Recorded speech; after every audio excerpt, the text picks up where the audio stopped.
Si Pastor Apollo C. Kibuloy, pinuno ng fastest growing congregation na Kingdom of Jesus Christ na may 7 milyong nasasakupan sa buong mundo.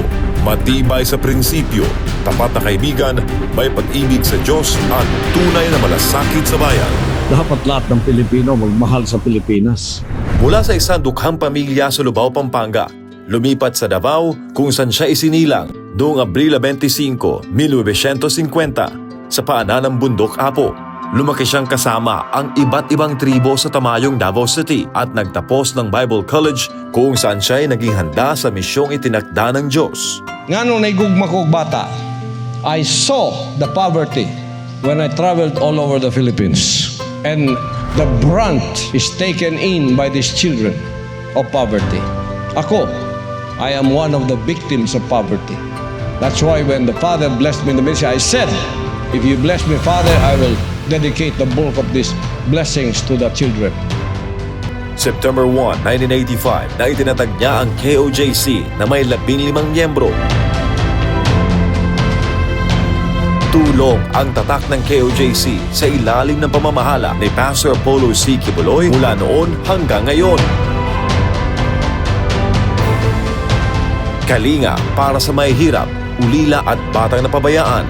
Inilalayo ang kabataan sa droga, rebelyon at maling landas. Libreng edukasyon at mas magandang kinabukasan para sa kabataang salat sa buhay. Pagtaguyod sa kapakanan ng mga kapatid nating katutubo. Pagsusulong ng advokasya sa kalikasan at malinis na kapaligiran, agarang aksyon at tulong para sa mga biktima ng kalamidad at sakuna, pagtutok sa nation building upang labanan ang salot na droga, korupsyon at terorismo. Bakit siya tumatakbo bilang senador?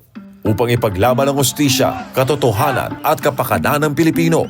Bilang isang spiritual leader na biktima ng political harassment dahil sa kanyang paninindigan at pagiging malapit sa pamilya Duterte, nauunawaan niya ang pang-aapi at kawalan ng hustisya. Bakit mo siya kailangang iboto? Si Pastor Apollo C. Kibuloy, galit sa korupsyon. Ang Exhibit A niya ay ang KOJC, maunlad, disiplinado, parang first world country. Simple lang ang layunin niya, ayusin ang Pilipinas para sa bawat Pilipino.